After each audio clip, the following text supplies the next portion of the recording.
had the presence of mind. I said, all right, there's one thing I want in return.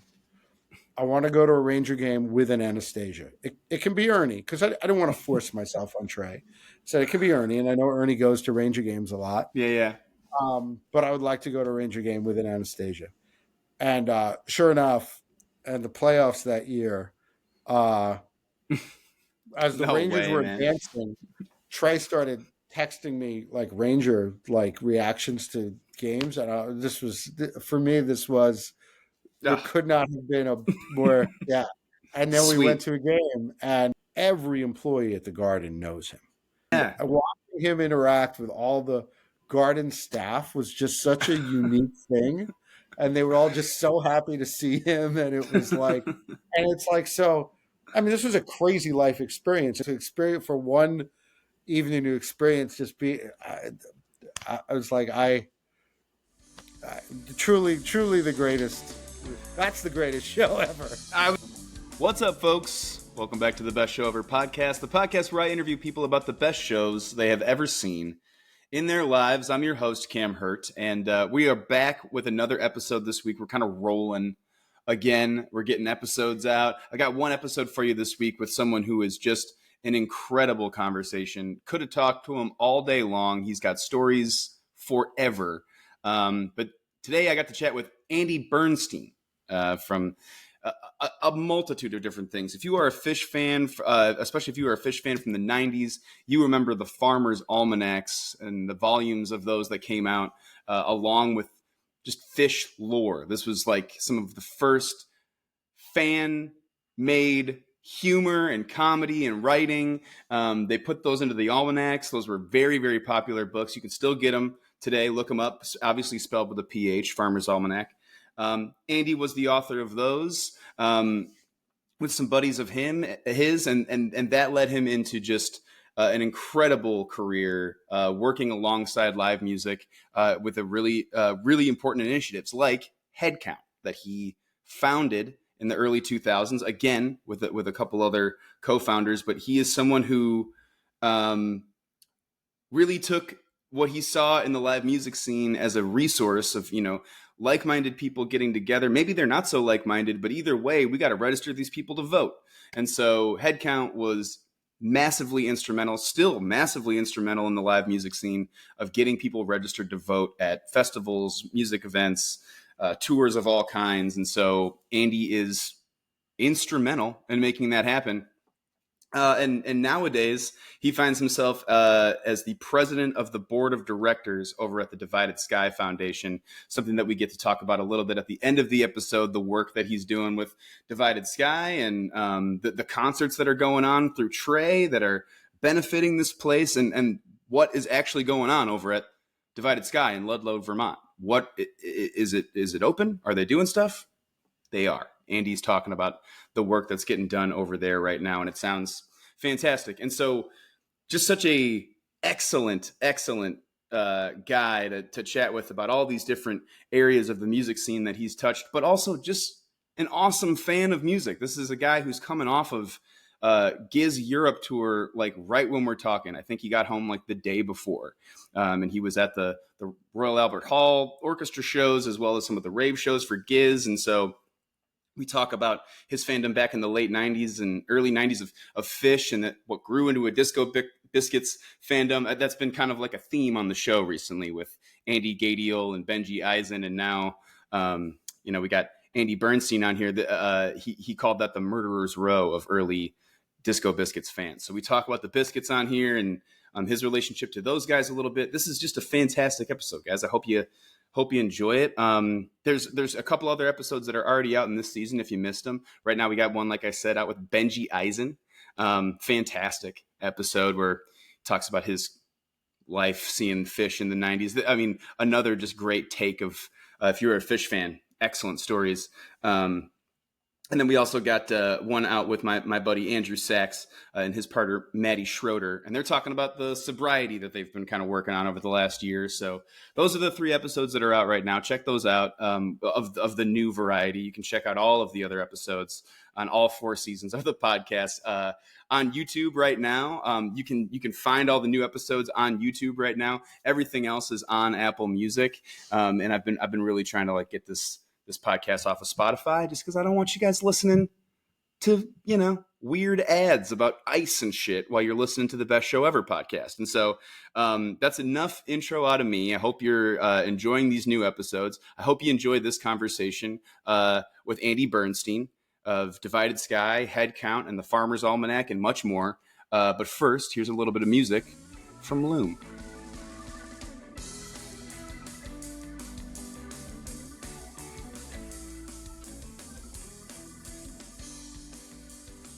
That's like, you can ask me about it or whatever. Dude, of course. I feel like that's the J-Rad show that kind of is the first J-Rad show that I ever listened to. Like, that's the... Oh, really? The one where from the bowl in 19? that's like the recording that I know of that just Cool. Being like, holy shit, that this band is ridiculous, like. And I think I'm on those recordings at the beginning. Oh yeah, hell yeah. Yeah. Well, a bunch of people have told me that. Yeah, so we can go there. Yeah, let's absolutely go there. I do want to start with this Gizz stuff. That's just, that you're coming off of Gizz tour right now. It's just something that wasn't even on my radar. So, I wouldn't have even thought to ask. Like, I don't even know anyone who's maybe like 2 or 3 people who are at those shows. It's Royal Albert Hall, right? That's crazy. It was Royal Albert Hall and 2 rave shows beforehand. Yeah. In a place called Electric Brixton. And man, like the whole experience, it really exceeded my expectations, which were pretty high. It kind of started, so they were playing Royal Albert Hall, and I have a friend who had moved to London 5 years ago. She and her husband are college professors, and they just got a gig at Cornell. Congrats, Melissa and Dan. Hell so yeah. They're coming back. It's like, oh shit, I never went and saw them in London. I was like, all right, I got to do this. And I hadn't even really looked. I didn't even know about the rave shows initially. Then I saw that they were doing the 2 rave shows. I was like, oh my God, this is incredible.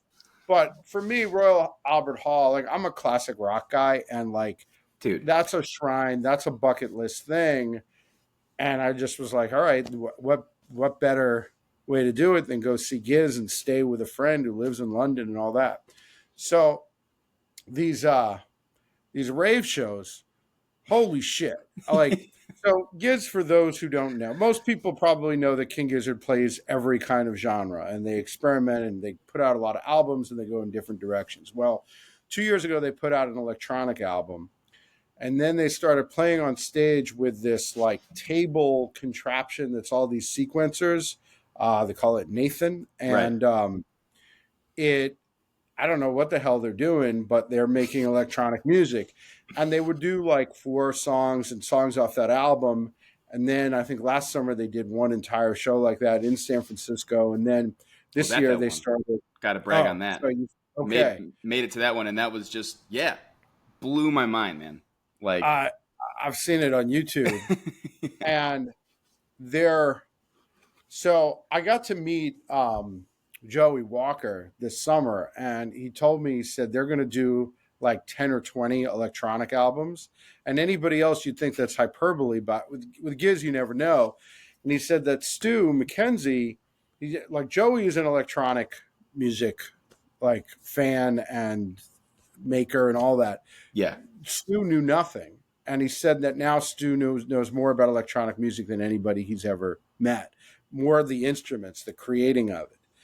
So they've just totally gone full on in that direction. And I'm a big Disco Biscuits fan and family, and like, of course. Yeah. So melding rock and electronic to me is like the best thing you can do.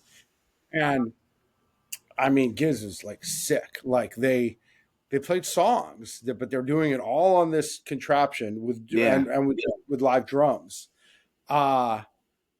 Which Mickey is just crazy at, by the way. When they go into that mode, he's just the best in the world at that too. like somehow Yeah, is also John Bonham and then that guy. Like he's like, he's incredible, just yeah, incredible. And um, oh man, him with the orchestra too. It's yeah, really something, and it's seamless. But like there were times where they got into these like deep, deep kind of house where I'm just like grabbing video and sending it. I mean, there's just these moments and the lights. I mean, it was there were two back to back shows, and I was actually able to walk there from where I was staying. It's in oh, that this like rules. it's not central London. It's out in a neighborhood. That room is mostly known historically as a reggae room, but it's now mostly electronic. So that was just incredible. Yeah, And then Royal Albert Hall. I'm going in. I'm very excited to be there to say I've been there. Um, I'd already seen these were orchestra shows. I'd already seen the show twice in the U.S. To me it was just like the whole experience, and I'm want to say I've been there bucket list. I right. happen to have gotten a ticket that was in one of the boxes, which is like half the seats are. That's the style. And when I just like walked in there, I mean, I literally like it took my breath away to see. I mean, I've seen photos, I've seen performances from out Royal Albert Hall. I know what it looks like, but to see it with your own eyes, it was so beautiful. I'm not somebody who always is taking like photos or video, but I mean, I literally take a video of Yeah, the empty Royal Albert Hall, and it right. fills up. And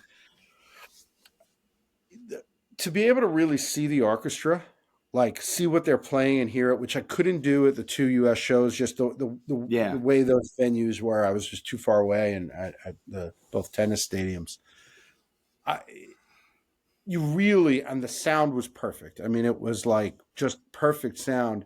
because it's a And tiny room, then right? It's not a huge space. I wouldn't Yeah. call it tiny. It holds 6,000. So think of Okay. it as like a minor league hockey arena, but it's 150 years old. Right. But the Man. floor is big enough they can put a basketball court on it or a tennis court. Wow. So it's an oval, Yeah. and but all the seats are really nice, and but the acoustics are just perfect. And so to hear the orchestra, I mean, it was so different than what I experienced at the shows in the U.S. and to hear and to see it. But then I'm looking at the floor, and there's mosh pits and crowd surfing going all night, and the combination, this juxtaposition of King Gizzard and orchestra and the fans, like, and just even just watching that is really incredible to watch from above. Just like how, I mean, the King Gizzard fan base, like, hats off to them. Like, it is kind. It is like Yeah. different, really different. There's definitely jam band overlap, but that wasn't really, you couldn't really feel that out there. You feel that in some US markets, but not out there. It's people from all over the world coming to enjoy King Gizzard, and including familiar faces, Phish fans, but it wasn't like you walk in and that's the overall vibe. It's King Gizzard, and they attract kind weirdos from all over the world, and I'm happy to be one of them. It felt like that at the festival too. Like we were sitting next to people speaking different languages, or had a deep, heavy accent from the UK or something, and there were people at that festival in Colorado from all over the world, and like you said, a bunch of very kind weirdos who love bits. There's so many good jokes in the Gizz scene, and I mean, you could write a hell of an almanac for the Gizz scene right now. Somebody will. It won't be me, but somebody will, and I will buy it the day it comes out. Exactly. Yeah. I mean, yeah, I really loved, and I didn't know what to expect going into that festival, and even at the shows I've been at, you're like, it's not a jam band. I can't go into it expecting the same shakedown or the same, but it's really similar. It's really akin. Yeah, and what was very cool about these shows is the level of improvisation at these shows was much higher than anything I'd seen before. And Gizz is not a jam band. They certainly didn't Right. start out that way. I mean, they played the same songs every night, the same way from really up until I don't know exactly when that changed, maybe 2019, like not that long Yeah. ago. And they'll be loose. They'll like experiment a little bit with transitions, but generally they're not jamming in the way that we understand what jamming is. And They're like I've always starting to.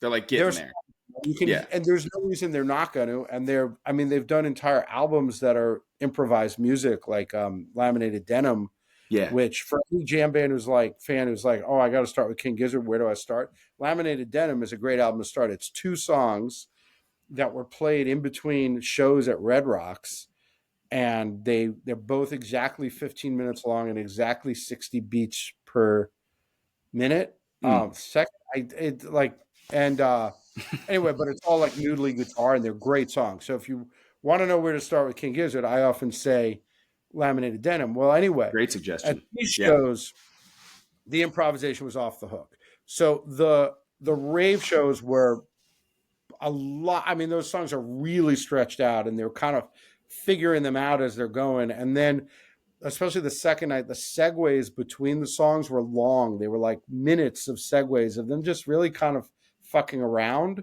Yeah. And then at the orchestra show, so there's a 25 minutes where the orchestra isn't on, and they did for about 15 minutes. It was just a jam, basically, like where they're just pure improv for 15 minutes, coming out of the last song of Phantom Island. So it was still that song, but it was just like a true, call it a type 2 jam, or that kind of thing. So, and I feel like we're going to see a lot more of that from King Gizzard. I mean, why wouldn't they? It's the Yeah. best way to play music live, and they're coming to it after having mastered everything else. So, yeah, it's I mean, I think for a lot of people, like, we now have a band that we're excited. A lot of Gizz fans, probably a lot of Goose fans like this. We have a band that we're as excited about as we were decades ago when we discovered Phish, and it's like it's just like nice to feel that way again. It's like falling in love again. Yeah, and you're in that early stage, you're obsessed, Yeah. Oh, and it's the honeymoon phase. It's lasted a definitely, few years for me. I've slowed down a little bit. I yeah, was like, when I first became a Gizz fan, well, I tell a lot of people how I mean, the amount of music is overwhelming. So I started yeah, listening to the albums that came out. They dropped 3 albums in a week in 22, and I started listening to those, and people recommended some. So I'm listening to 4 or 5 albums, and it's like I couldn't even remember what songs I liked. It was overwhelming. So I started yeah, a Spotify playlist just to like track the songs that I liked. But then what I started doing is I said, all right, I'm only going to add an album to rotation when I've listened to all the albums I'm listening to at least 7 times. So I can really form an opinion. I really have a sense of the album. And then I started going backwards. So I went backwards through, at the time, I think it was 21 or 22 albums. And I only add an album to rotation when the album before it I'd listened to 7 times. And it took me about 5 or 6 months because I'm yeah, rotating a lot of different albums, and some I get to 7 faster than others. And the pot of gold at the end of that rainbow, because the first King Gizzard albums are fantastic. The yeah, like garage rock, beach rock albums are so good, and they're not in all the like top 10 lists and all those things. So like it's really worth doing. And if you're a King Gizzard fan that has not listened to every album, it's like they really are all very, very, very good. Like you're missing out if there's even a one album. I mean, there are a couple that are really weird that I would say I don't listen to, but everyone else, it's like, and you can kind of match your Gizzard album for your mood because they're so different. definitely. Oh, Um, so yeah, absolutely. And they have like the jam band research element within their studio albums. Like you have to do so much listening to so many different albums and stuff, just like you would have to do with shows back in the day for Phish, Biscuits, or you know, the Dead or anything like that. It's just cool. They've like flipped the whole idea of like a band's voice on its head because everything that they do, whether it's the electronic stuff or they're getting into a blues rock album or they do, they jamming, it's all still within their like this Gizz voice. And I feel like that's what bands usually, or artists just in general, are always kind of working on, what's our voice and how can we hone it and how can we get to that singular thing? And Gizz is like, well, if we do it, it's our voice. So like, if we and it decide that it's never cool. seems it never seems like it isn't them, even when Yeah. they're and the Gizz verse holds it all together. Another way I recommend enjoying King Gizzard is the entire YouTube world of King Gizzard is like a thing Yes. unto itself, and ranging from a lot of music videos, like produced videos. Maybe there's like 40 or 50 of them. They're doing fewer now, but like they did an entire album, like Butterfly 3000 is all there's a video to all of them. Really weird That's stuff. Really cool, weird shit. Well done. yeah, really cool, weird shit. And then there's all these little fan documentaries, including there's a series about the Gizverse that's explaining how all the albums are linked. And that, I mean, that shit'll blow your mind. And there's like I love that stuff, man. 12 episodes of it. There's a lot. I mean, the band has quietly put out their own documentaries. There is, and then there's live stuff. There is so much on YouTube Yeah. that, or musical analysis or people's top 10 lists. You could literally never leave the house. And like, I think for some Giz is like, you know, playing video games in the basement. I'm proud to say I still leave the house. Yeah, right. Uh, It's good. but You'll if go to I London ever even. couldn't leave the house, like Giz would probably keep me pretty entertained. I mean, yeah, you can really be comfortable for a few days with your Gizz dive. You can binge Days it would be hard. a very that would be dipping your toe in the water. Yeah, right. I think you have to Exactly. measure it in months or years. Well, I mean, that is certainly kind of more of like on the newer end of what you've been listening to or become a fan of, even in the last couple of years here. But we're gonna hopefully walk through a lot of your fan years as a music fan, a live music proponent. There's just been there's been a lot that has happened in your life that's come alongside live music, and so I'm sure we'll kind of like bump into a little bit of that along the way. But I do want to start with the first concert you ever saw in your life. Do you remember what the first concert ever was?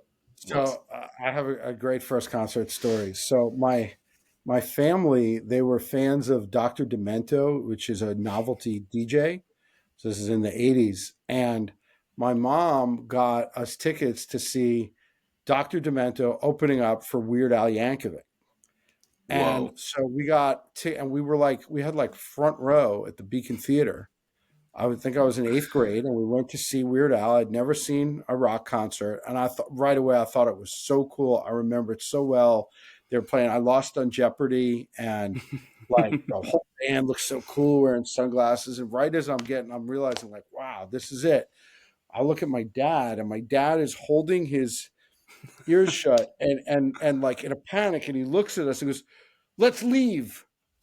And my sister and I were like, "No, this is What? great. We don't want to leave." And my dad, he really panics and he goes, "I'll give you $50 each if we leave." And my sister, this is like 1984. My sister and I are like, "Yeah, totally." So we marched out of there. Oh my God, dude. $50. I mean, that was I don't know. That was like $250. I don't know how much it is now. It was a lot of money for a kid who had no money. And I Dude. know that with some of that money, I bought my first Led Zeppelin album. So yeah, it all worked out. And I actually got to tell that story to Weird Al once. He did some stuff Oh with HeadCount. man. So, Wow. you know, I got the 2 songs in and $50. So at first, like my first gut reaction as a comedian is like, oh man, you can't leave the Weird Al show. But that's kind of a super legendary move from your dad. I might have to start instituting that at like after party shows and stuff that I don't want to be at. Be like, I will buy you guys food right now if we get out of here, please. Throw money at the problem. Yeah, that's incredible. I mean, yeah, the first show that you see, no one ever talks about Weird Al on this show. That's the first time Weird Al has been brought up on the podcast, and so I'm happy to chat about him. That's amazing. Was that like, were you kind of like begging your dad to go see Weird Al, or what was the? No, it was my mom's idea, and it was because of Dr. Demento. And Yeah, I right. wasn't as into Dr. Demento as the rest of my family was. And my sister is like, I think she's at this point like knows a lot about novelty music and Tom Lehrer and things like that. My sister's a college professor. So Sure. she was that appealed. In fact, everybody in my family is an academic. And so Dr. Demento weirdness appealed to them. I liked that the bass player had cool sunglasses. Which is And, cool. we all just went in our own directions from there. That, I mean, these are some of the things that would start to come up. Like, we're gonna eventually talk about the Almanac here in a little bit, and I'll prompt you to that. But a lot of it is teaching people how to be chill in those almanacs. You're learning how to be cool, and that's usually through being relaxed and chill. And that's maybe the first glimpse you got of like a bass guy with sunglasses on, being like, dude, that guy is chill. This is like one of the chillest guys. I love that being a take on the almanac, by the way. I never thought of it exactly that way, but I think that speaks to really like when I started going to Phish, like there was an element of people who were like super serious and super aggro. And this is in like even in 93. Wow. And my buddy Larry Chasnoff and I, we thought Phish was funny. Like we loved it, but we never stopped like kind of like making a joke of the whole experience. And that was to us, that was like important. We were proud of that. And so we did try to like infuse that in the almanac, but I've never Yeah. heard anybody describe it that way. So thank you for picking up on that. Well, that's just the in some of the like rules, and some of the things that you learn in the book, it's like you gotta learn how to be a relaxed.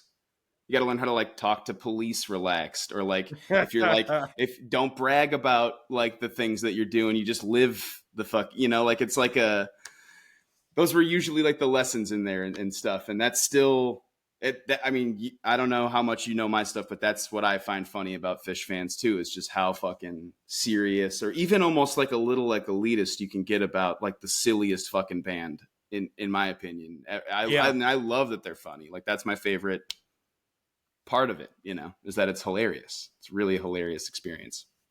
It really, and it's never stopped being that, it's like um Larry called it the underlying geek factor. Like when we first were becoming Phish fans and we were figuring out that this band was like everything we ever wanted, that was one of his descriptions. And like, yeah, and all of it. I mean, like my, I'm good friends with the Disco Biscuits, and that's Yeah, been like a blessing to have been part of their career the whole way, pretty right. much. And I love their music, and like I believe in them and Bisco and all of it. But Bisco is hilarious. Dude. Like the drama and the people and it is like just sit. It's like watching the best sitcom you'll ever seen in your life, and eh, the characters and the wit and like all of it. And that's something that I think Biscuit fans get that, but probably a lot of people who are not part of that don't realize that Disco is a really funny world. There's just everything that happens, and then there's the whole audience of the fans who are very witty and same with Phish, meme culture, all these things. I'm not really part of any of that, but Yeah. I just when it bubbles up to when I see it, it's like it's still highly entertaining. All of it, there's great jams, but there's also great like culture that keeps you entertained. Yeah, and I think that people who like the stuff in that world, like the guy that they see in pop culture is like the hey man hippie idiot like doofus that like got really played out pretty much immediately in the 70s, but then people that's just like the joke that there's so much more like deeply hilarious stuff about that culture than just like a stoned guy. Like Oh yeah. there's so much But like really really now funny stuff in there. I wonder how like all of it's perceived now because there's also the like we are the new dad rock. I mean, the Yeah. fact that all of these bands, the musicians themselves are 50 plus. Yeah. And I still feel like our scene is it hasn't become more mature. We're not more adult. Like we didn't all become grown-ups. That's not what happened. So like how does the world perceive us now? Because the Phish fans they know, if you're not a Phish fan, are probably in their 40s or 50s. So Yeah. do they think, and probably have decent jobs? I don't know. Like I don't I'm curious how today how Phish is perceived in that way, because most people who know a Phish fan probably know somebody who doesn't fit that exact stereotype. They're probably a stoner. Yeah, sure. Probably really like craft beer a lot, but they're not like Shaggy from Scooby Doo. They're a bunch of, most of them have kids, and like most of Yeah. them are in a little league and soccer. So I wonder how the world perceives Phish now in that regard. It is yeah, it is pretty hilarious the different people who like interact with Phish stuff on the internet. Like the type of person who is a Phish fan who's on Instagram is a lot of different type of people. Like there is everything from like fitness influencers to like some weird guy who doesn't have a profile picture and no no friends or anything, or like it's like there's weird dads, or there's like college kids who are into it because they like fringy culture stuff, and they're into it because no one else is into it. Like it's just, there's all these different types of folks, and it's really hard to pin down. Like it's really hard to pin down exactly who my And I'm not, are there still like, I don't think there are a lot of college kids right now. There are definitely some, but I don't think there are a lot of college kids listening to jam bands and Phish.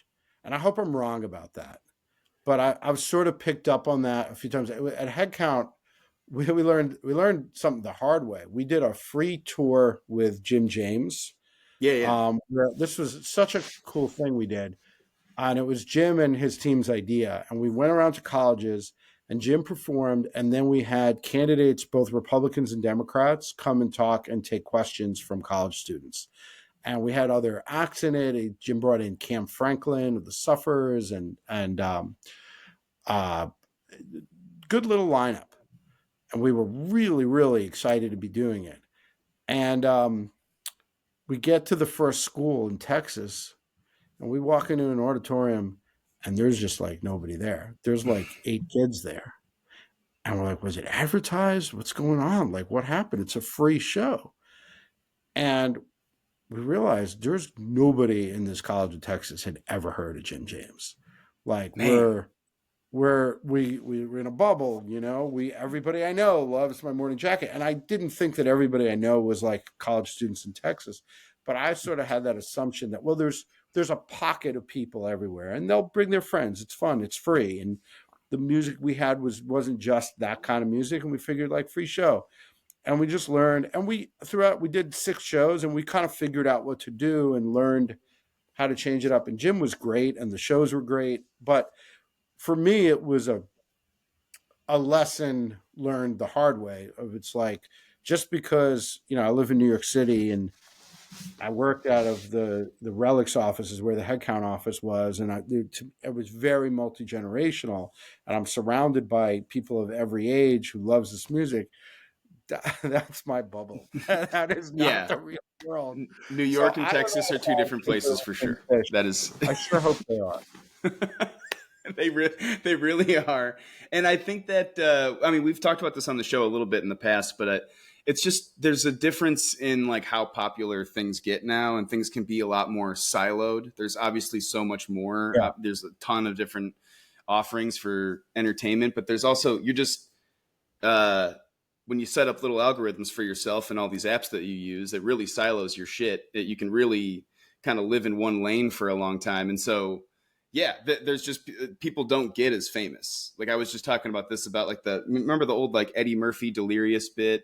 Like the whole special is like him doing different impressions of pop culture people. And it's like killing, because he's obviously incredibly talented, but also like if I say in 1984, if I, in a room full of people, if I say James Brown, the whole room knows who James Brown is and what he sounds like, and Michael Jackson and Mr. T and all of the other people that he's doing. And nowadays, like you could do like Bad Bunny, who's playing the Super Bowl in a room of people, and they'd be like half the room's like, I don't know that. Yeah.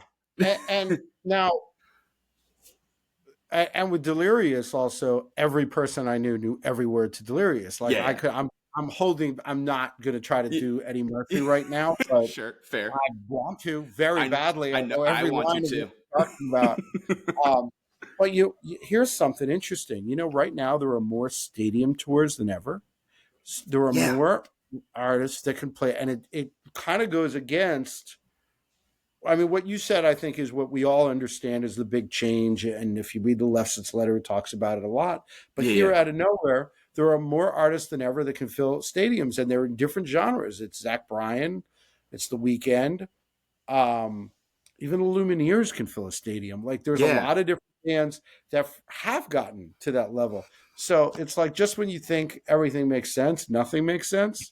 But that's it is, though, as you said, like, the even The Weeknd, like, I don't know a single song by The Weeknd, Right. and like, I kind of know what he looks like, but yeah, we live in a bubble, and I love my bubble. It's really nice to just be able to, like, I mean, we're so lucky. Like, all these bands are still making music, and like, there's so much music to be seen in our little bubble, and so much that's adjacent to the bubble that, like, and when you venture out, whether it's electronic music or Gizz or things that we have, it's our path, and hopefully, you know everybody expands their horizons as much as possible. But we start from a place that's so informed by true love of music, Yeah. that we're you know this we don't ever have to grow up. You can really make a really nice bubble these days.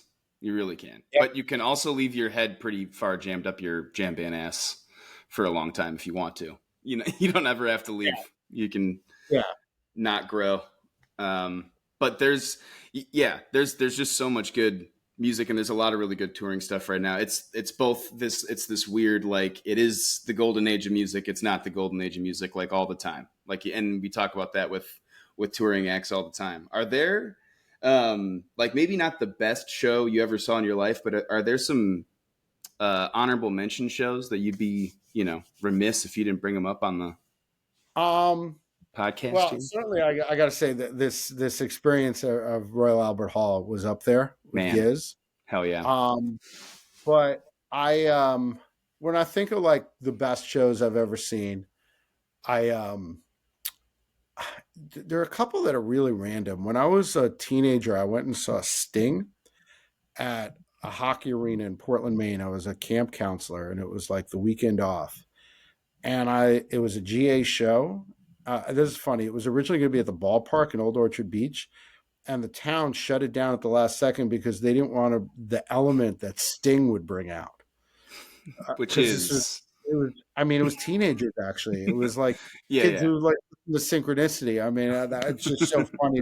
Sting was considered a bad element, so they moved the show to the hockey rink in Portland, and I got, like, it was GA, and I got up right up to the front, and just being like 16 years old and seeing a huge rock star um, that close, I think the level of enjoyment I got out of that show is, I've almost been chasing it ever since. Yeah, yeah, And maybe.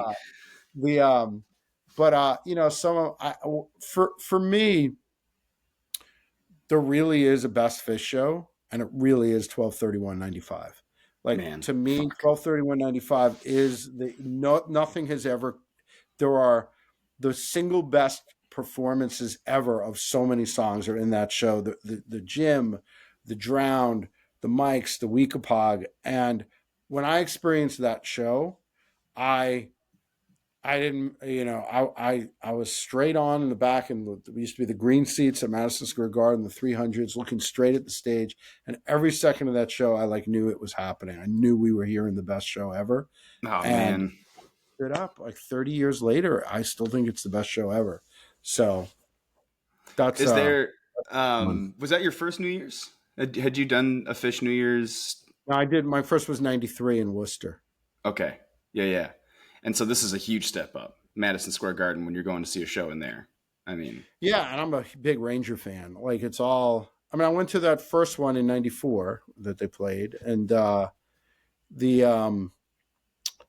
I, yeah, but 12/31/95. It's just musically. I if I hear a song from it come on Sirius Fish Station, I know immediately, and yeah. it's like 5877. Like it really is. Like when you hear, I was once hiking and there was some guy like 100 feet ahead with a speaker, and it was Scarlet, and I was like, that's 5877. I don't know how Cornell. I know, but I know it is. Yeah, Yeah. and it was. And 123195, it's the same thing. It really is. It's just so distinctive and just so perfect. And I thought that as I walked out of that room that day, and nothing's ever made me think otherwise.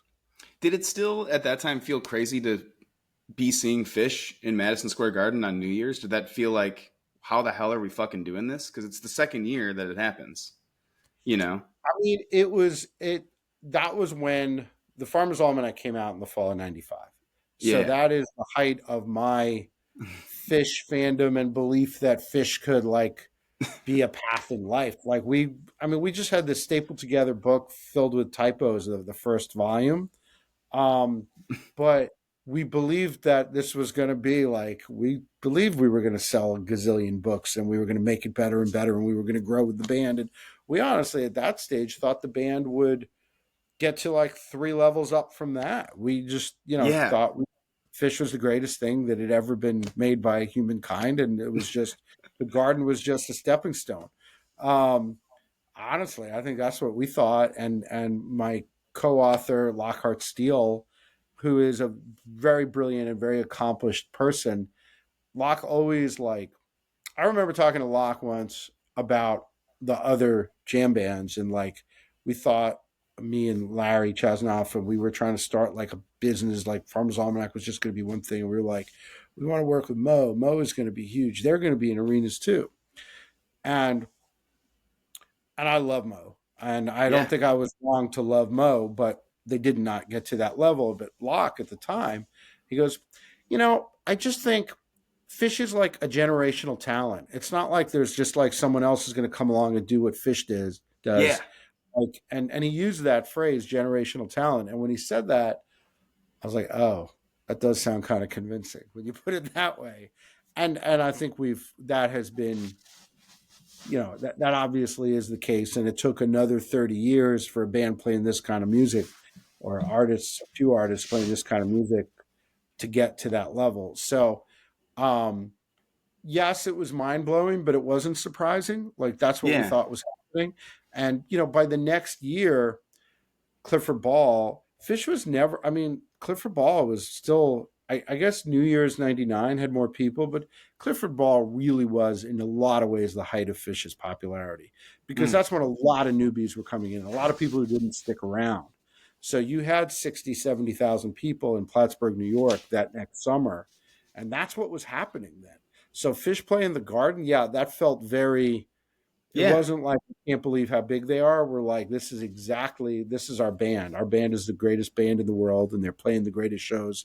And, the Grateful Dead was a stadium band when they, at their end. So, like, we were witnessing, in a lot of ways, that period was when Phish became the successful band they are today. They're not, 96 was in some ways their height of their popularity. And what's For incredible sure. with all these bands is how they sustain it. And that's Yeah. the most remarkable thing. And that's true for the Disco Biscuits, it's true for Mo, it's true for String Cheese. Like they might not have gotten 1,000%. bigger, but they didn't stop being popular with their fans and being able to play pretty much the same rooms the whole time. And I just love our scene. I love that our scene has sustained those acts. I mean, and it's very tough right now. It's very tough for bands to, their expenses are going up. I work with a nonprofit called the Fan Alliance Mm. that's all about addressing, basically, the music economy doesn't work for anybody other than big corporations right now. Like the middle class bands are getting squeezed, the fans are getting squeezed on ticket fees and all these things. And you have a few, whether it's big publicly traded companies, Live Nation, StubHub, things like that, they're actually doing just fine. And so the Fan Alliance is trying to organize fans to kind of be a part of the solution. There's a lot of people trying to work on what's part of the solution. Um, the Fan Alliance is trying to do it from a kind of grassroots mobilization end of like, fans have a voice in this too, and things like that.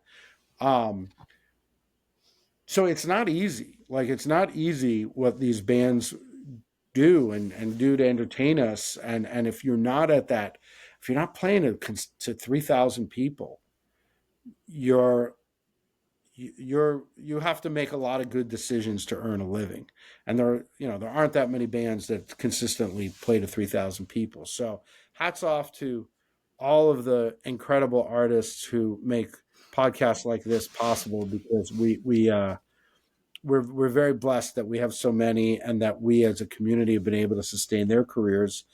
so they are able to stay in our community. It's the ultimate symbiotic relationship. Yeah, I think it's for these bands that you're talking about that are like right around that level or trying to get to that level. It means a ton when you uh, make stuff within their community just for fun, like shirts and hats and funny stuff and memes and grow their community naturally, because that is just such a that I mean there are bands and huge companies that pay hundreds of thousands of dollars to get social media awareness and things like that, and so when you're like, oh, I got this funny idea for a eggy meme that I don't maybe I should, I'm like, or like a shirt or a book, or like you said, maybe someone else is going to write a Gizz almanac. Like that's the kind of stuff that Phish is like a generational talent, and they're pretty inevitable, right? They were going to be huge, and they're just this confluence of amazing things that create the greatest band of all time, and that's just like not the case for most people. Like that, it's really unfair to the rest of these bands that we put the whole like who's going to be the next Phish on them, because that's just Yeah, I don't even think that was a relevant question in most of the last 20 years. Like at the beginning when yeah, it was all happening, and you also had the Spin Doctors in their way being very successful, and Blues Traveler, hmm, like the first bands were very, very successful. And so it was natural to assume that the next wave would learn from these bands, would be equally successful. And then they yeah, weren't. And something that I always observed is that there was, so you had in the late 90s, you had the Biscuits, you had Umphreys, you had String Cheese, all of them formed in the late 90s. It took another 15 years before any bands got to the level of those bands. yeah, Like, and maybe even more. There was the bands that came out in the early aughts did not achieve at a high level. And like the first one that sort of even got to similar level was Twiddle. And yeah, that was many yes, years later. And Twiddle didn't really get much past where, the some of the same rooms, but they didn't blow through that. And then finally you get Goose and Billy Strings, who are, achieving at an even higher level in some ways. That, I mean, Billy Strings, like, yeah, there's he's going to sell out rooms that not a lot of incredibly successful artists can sell out. So it all again, like happened eventually. inevitable kind of guy. Like he's a little, the way that you're describing Phish is a little bit how I feel about when I see Billy Strings. I'm like, well, this guy's just fucking. You can't touch this band, and they're just he's amazing. He's clearly one of the best people alive on his instrument. But there was the reason I brought up that was it weird to see Phish at the Garden before was like speaking of Gizz, like when you're seeing him at the Hollywood Bowl, there's a or Royal Albert Hall, you're like, this is they put King Gizzard and the Lizard Wizard on the marquee tonight, and they're gonna play metal and the Nathan and all this weird Oh, shit, and they're funny, and like that, like to me it's still kind of hilarious that Phish is like the decades long MSG New isn't Year's it? Eve show, like it's New York City. You could fucking get anybody in the world. It's like, and they get the goofiest band of all time, And like, for me as a Ranger fan, the thing that I did not expect was that Fish would adopt New York as their home city. yeah, At the time it was Burlington, and like the idea of residencies and the Baker's Dozen and all these things, that was beyond the wildest. And when I go to Ranger games to see the Fish banner, and then when I go to Fish to see all the Ranger banners, which and then they did the Potvin Sucks, which was, for me, really an ultimate moment when Fish did the Potvin Sucks chant.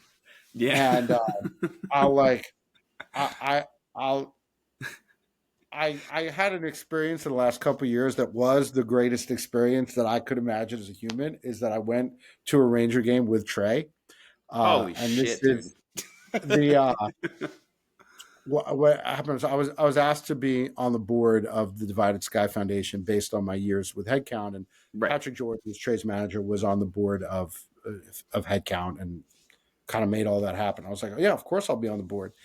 And then after talking to Trey a bunch, I get a call from Patrick saying, we want a little change of plans.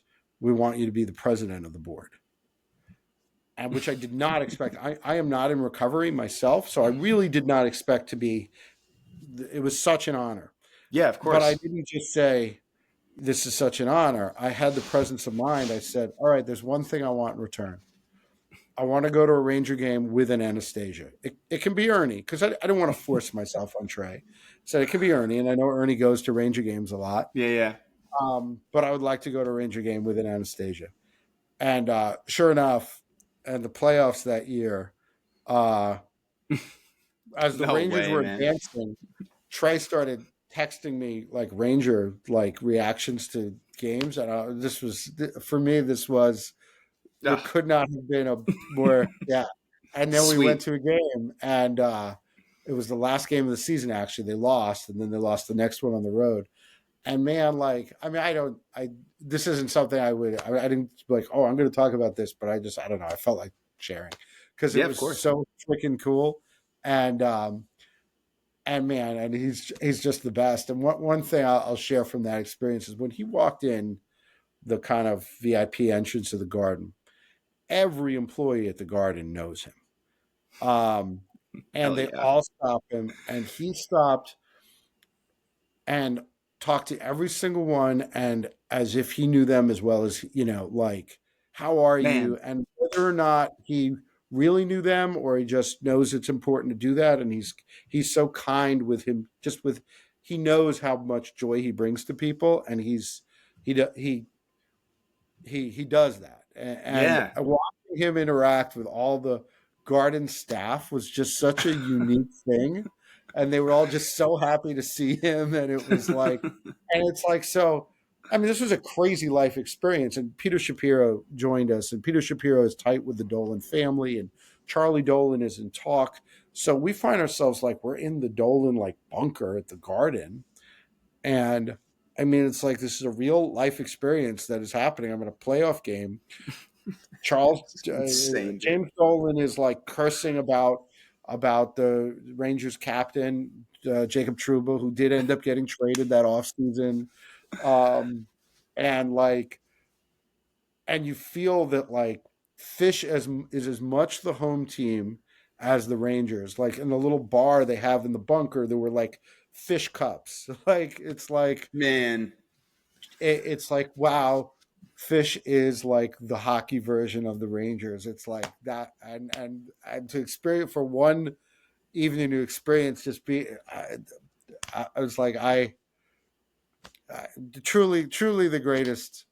That's the greatest show ever. I was gonna say, man, that's the best show ever. And like yeah, like you, the Phish fandom is almost like a sports fandom in itself. And I think that Trey has an incredible knowledge of that. Like he is such a sports fan and himself and stuff. And I love like speaking of internet memes is like when people are posted about how Trey's the owner of MSG, like they'll show him on the screen like owner of MSG Trey Anastasio because he in our little world, in our little niche or bubble, like you were talking about before, like, yeah, he is the king of New York City and he, knocks down the Garden every single fucking year. And it's cool that he is that to those people there too, that he is like Yeah, really like, exactly. doing the treatment, shaking hands, being the guy, you know? It uh what he didn't know was that occasionally the organist plays Phish songs. And I asked him if he knew that, and or maybe he'd heard it, but Like he'd just, never actually heard it. He'd heard that it yeah. happened, and I was able to find on my phone that I had recorded like the organist, there's I think two organists in the Garden. One of them is a big Phish fan, and between periods, he played Fluffhead. He just did a whole like Phish medley, and I'd managed to like get it on my phone that time, and I don't like send a lot of stuff to Trey, but I sent that to him, Yeah, yeah. and then there was an interview. He was in an interview like the next week, and someone had said, "What's the coolest place you've ever heard your music?" And he says, "The organist plays it at the Ranger game." So I felt like I'd contributed You're like, to, there you go.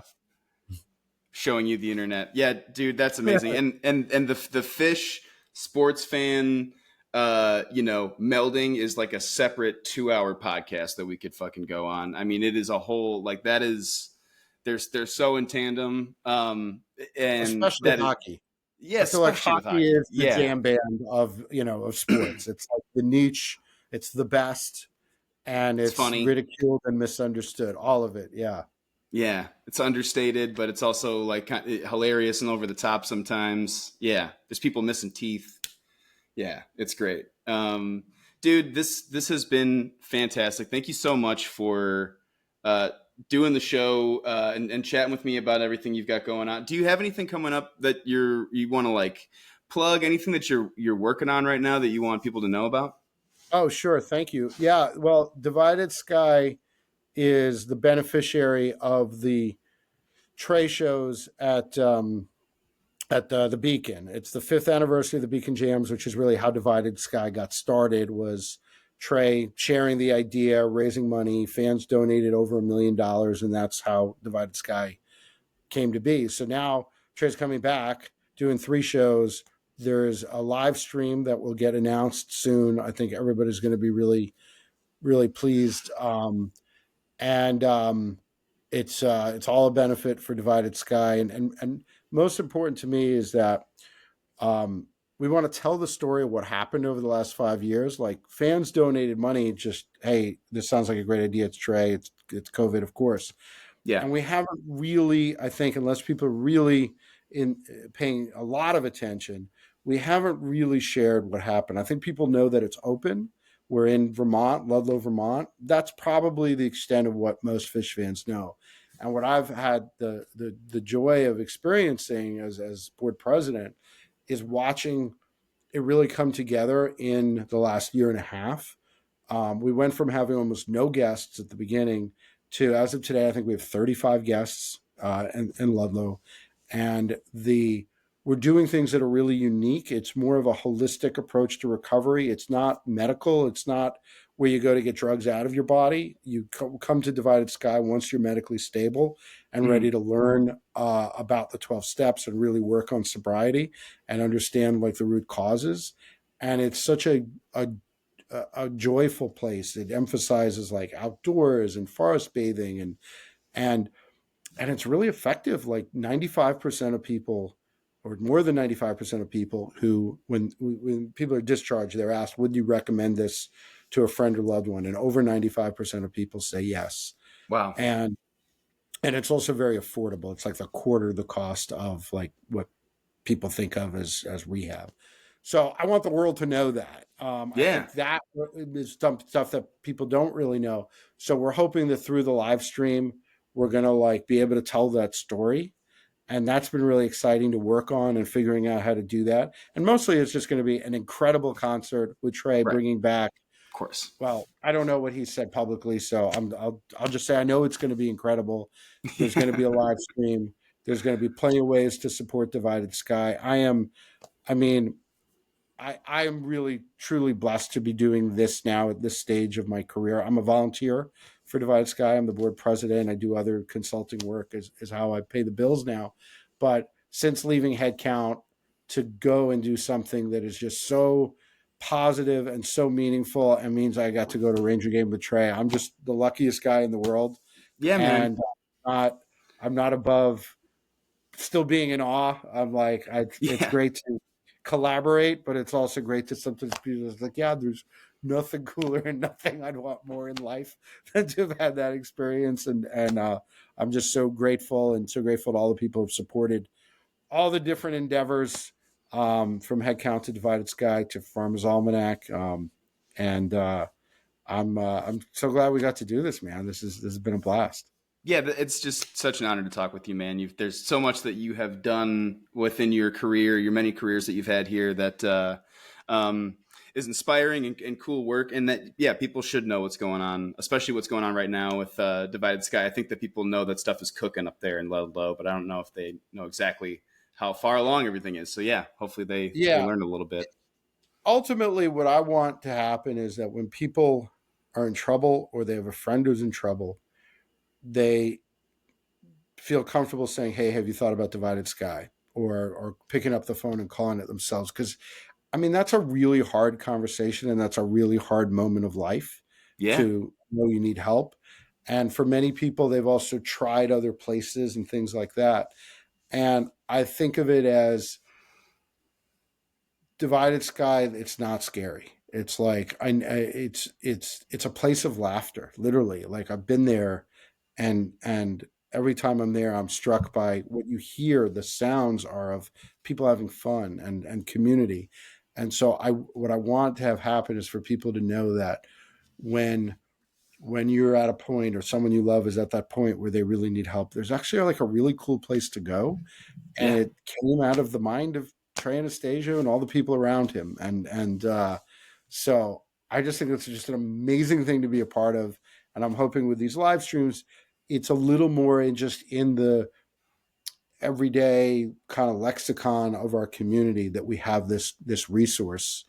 And it's and most of the people who are at Divided Sky are not Phish fans or music fans. They're there because it's a great place to get better. Yeah. And they're being referred a lot of it by Vermont social services and things like people are coming. We've had people from more than half the U.S. states. All of it. It's just a total mix. And when you walk around there, you can't tell who's who. You can't. I played this game. I'm like, let me try to guess. I knew like Who's it's the maybe a Phish people? quarter of the people are fishing. I was trying to guess, and I couldn't really. It's Yeah. Vermont. Everybody's in a flannel. Everybody looks the Yeah, same. right. Um, but yeah, Divided Sky is such a great um, project and great resource that I'm so excited that I think in the next few weeks, a lot more people are going to feel connected to it or feel like they got a return on their investment. They made a donation 5 years ago, and now they'll hear some of the stories and some of the success stories. So um, I'm way into that. Every day I'm just super motivated to do that work because it's the payoff of just hearing from people and how it changed their lives. It's just incredible. And yeah, I hope everybody gets to touch the organization in a positive way uh, at some point in their fandom. I mean, that's great. It's great to hear, Andy. Thanks so much for sharing, man. And again, thanks for being on the show. Yeah, it was great chatting with you, man. All right, likewise. Yeah.